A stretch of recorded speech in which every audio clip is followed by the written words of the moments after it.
Hi there, so just before Christmas, I was looking around my studio and my eyes glanced upon this. Dave Smith Tempest drum machine. I've had it for years, bought it secondhand, and I'd not switched it on in about 2 years. And I thought, you know what, I'm gonna really learn how to use this thing, and then I can decide, do I wanna keep it or get rid? Because I've got a ton of gear in here and I need to get rid of some stuff. I'm still kind of undecided. I've got to be honest with you. I spent Christmas really getting deep with it. Learn how to use it. I've created a whole sound set of synth sounds and some drum sounds as well, which you can buy if you want. The link is below. And it's a bit of an enigma. You know, it can sound really glorious. It's a bit of a rabbit hole. You can spend hours and kind of enjoy messing around with it, and you can get in real deep with it. But do you need bespoke drum sounds these days? There's so many great off-the-shelf drum sounds. But then there's something really great about having your own unique sounds that no one else has. You know, I'm a real fan of that, and that does extend to drums. As a synth, it sounds really good. Is it as good as this? No, you know, but it's a great sounding synth. I don't need it as a synth, but it's fun. But it's got its frustrations as well. So I'll go through everything, and you can decide, is it the greatest drum machine ever or a big fat waste of time? Let's check it out.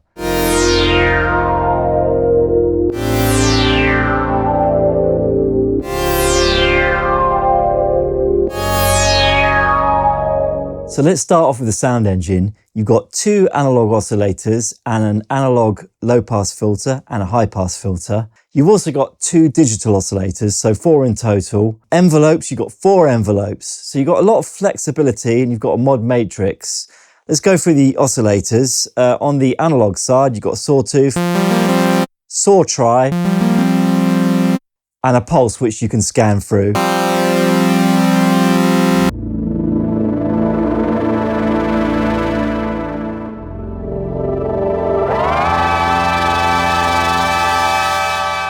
There's no volume control for the analog oscillators, quirkily enough, but you can affect the mix between the two. Obviously, you can detune them, all the regular things you can do on a synth, and you've also got a sub oscillator.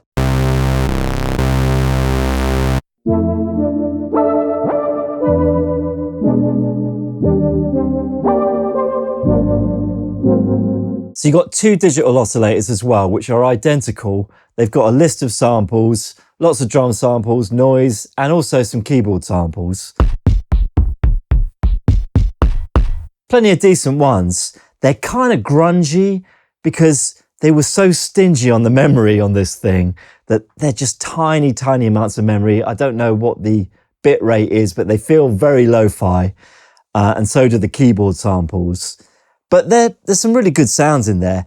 It's just frustrating that you can't put your own in, because that would make this the ultimate drum machine, but you can't. They're not hi-fi. And that goes to the keyboard sounds as well. But you got plenty you can play with. And you can go into 16 tunings mode on the drum. And also 16 levels.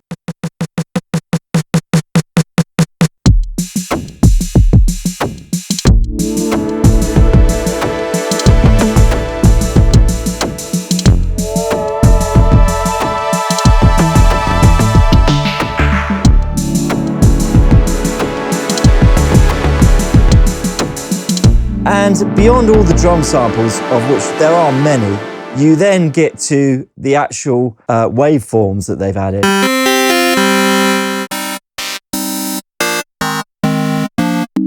So they've added some more sawtooth. So you can have 4, 2 fake sawtooths, 2 real ones.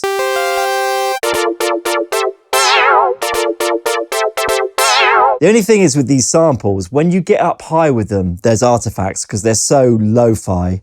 Let me try to show you. They're pretty nasty when you get up the top.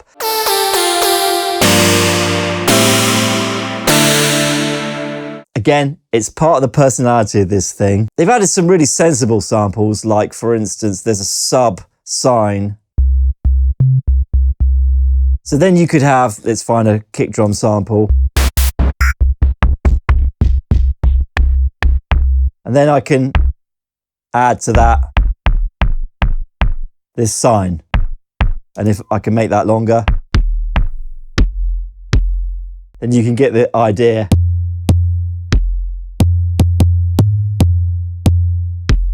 And another cool thing you can do here is you can have the digital oscillators bypass the filter stage, which is really useful because then I can now close the filter, but it won't affect the samples. And then I can shape it in the usual way I would with a synth.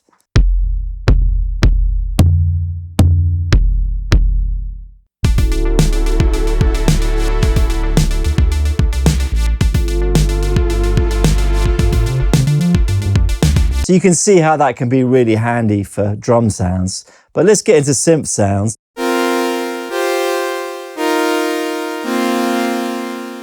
Got a nice sounding filter. Okay, so let's detune that a little bit and get another oscillator on.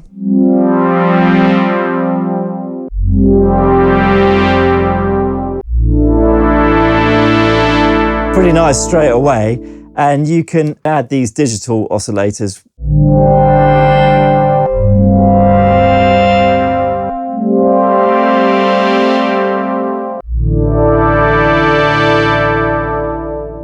Let's have another sawtooth.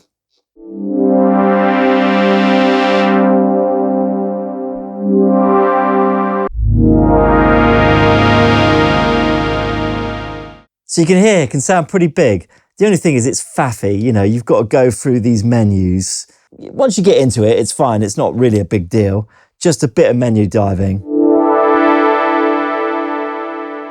Then with modulation, you've got quite a lot of possibilities. You've got two LFOs, and you can assign them either directly or via mod matrix. So let's say I use this to tweak the frequency of 1 a little bit. Oscillator 1. Then I can go into the mod matrix and also use it to, I don't know, do the panning.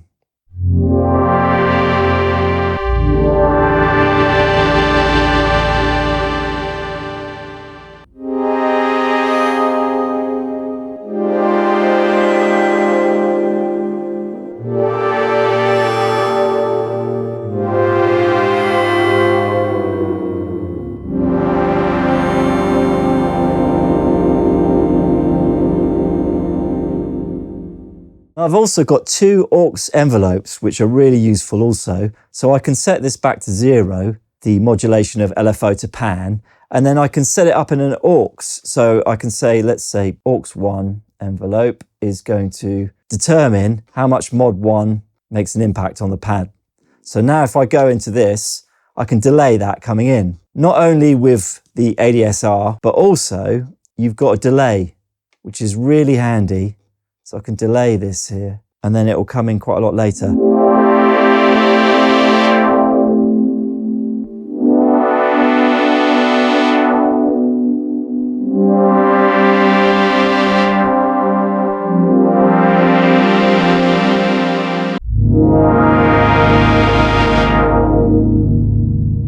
Pretty cool. So there's a lot of possibilities there.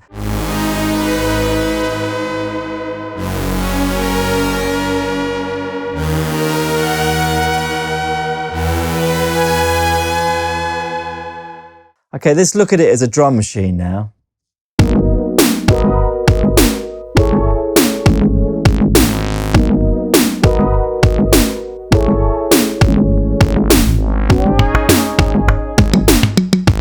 So on the drum programming side of things, it's really flexible and really fun because you've got the analog oscillators and the digital ones with the samples. You can either beef up the digital samples or you can make purely analog drum sounds. And if you want to know more deeply about that, I really recommend Adam Schneider's videos.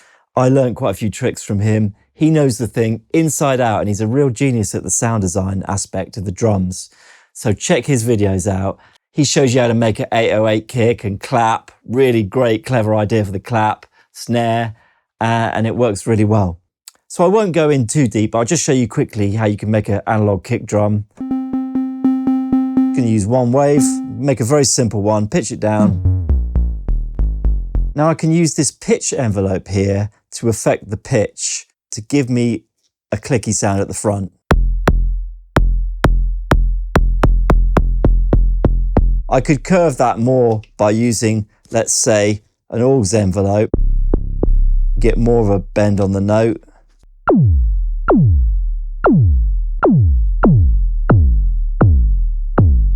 What I do like now is I can bring in a sample and I can bypass the filter. Straight away, you've got a great hybrid sound.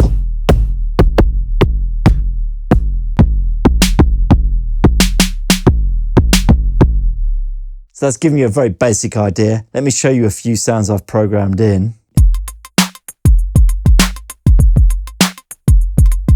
And that kick drum from that is just purely resonance from the filter. There's no oscillators going on there at all.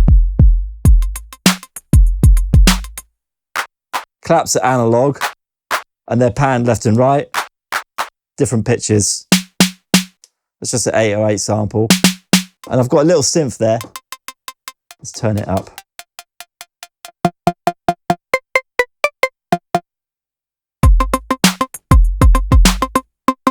Okay, I can go into 16 tunings now. And you can have different kinds of scales. You know, it's not really my kind of thing, this being a keyboard player, but it's kind of fun to mess around with.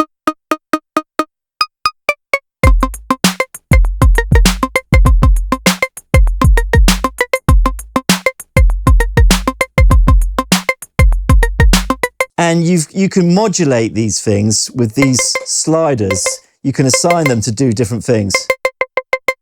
They're not doing much drastic at the moment, but you can put up to 4 different modulations on these, and then you can tweak them in this events page here. This is where it all gets very deep, you know, but you can go through every event and you could open or close the filter. Just see if I've got another one. Here's one where I've done it quite extensively on the synth sound.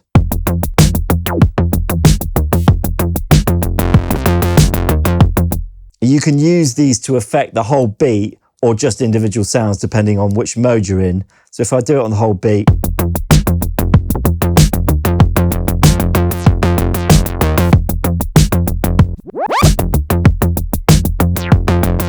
you can reverse everything.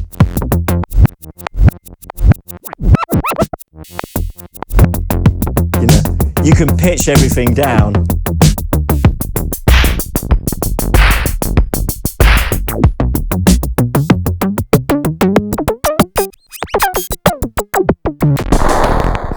And then when you press the pad again, it normalizes it all.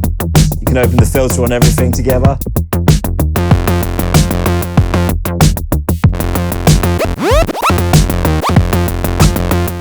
You can make it all roll.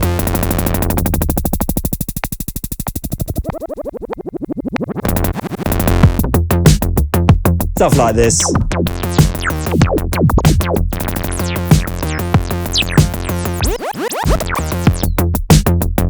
It's madness, you know. I probably wouldn't use it in a track. Or that you might use it on one individual part and then fly it in maybe. But it's obviously a lot of fun to mess around with. You've also got a distortion up here, which sounds pretty nasty. And a compressor that's quite brutal as well. Show you a few more beats. This is just a few synth sounds I've sequenced together.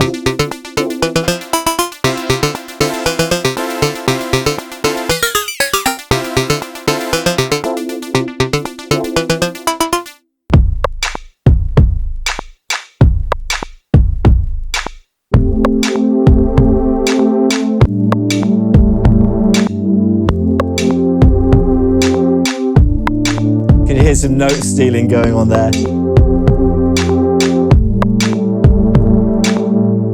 Because you've only got 6 notes in total, so you've got to bear that in mind. Here's an analog beat, mostly analog, I think I programmed in.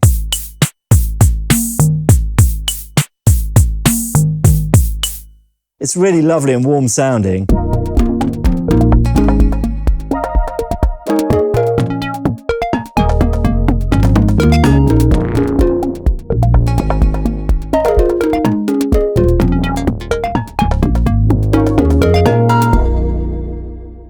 I think where this thing does really excel is making experimental kind of sounds. You can have these tiny little clicky things that you can make super small and then manipulate with these sliders. These sort of things. Get the distortion on the go. And the compression.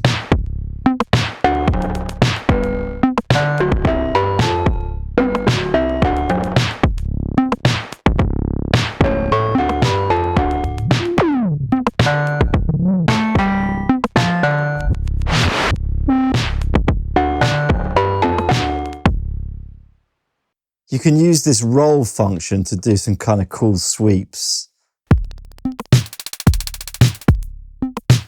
Like I said, I love this hybrid approach where you can blend in analog sounds with the drums and you can get unusual things like this. And I could have that one pad choke the other.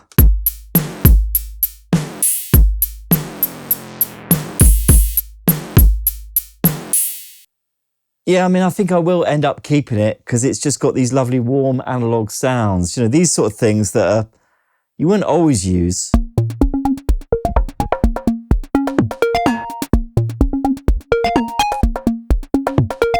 So there you have it. It's just a very rough overview, but I'd be interested to know your thoughts and how you feel about the drum machine. And if you've got one and you fancy getting my sounds, go and check them out.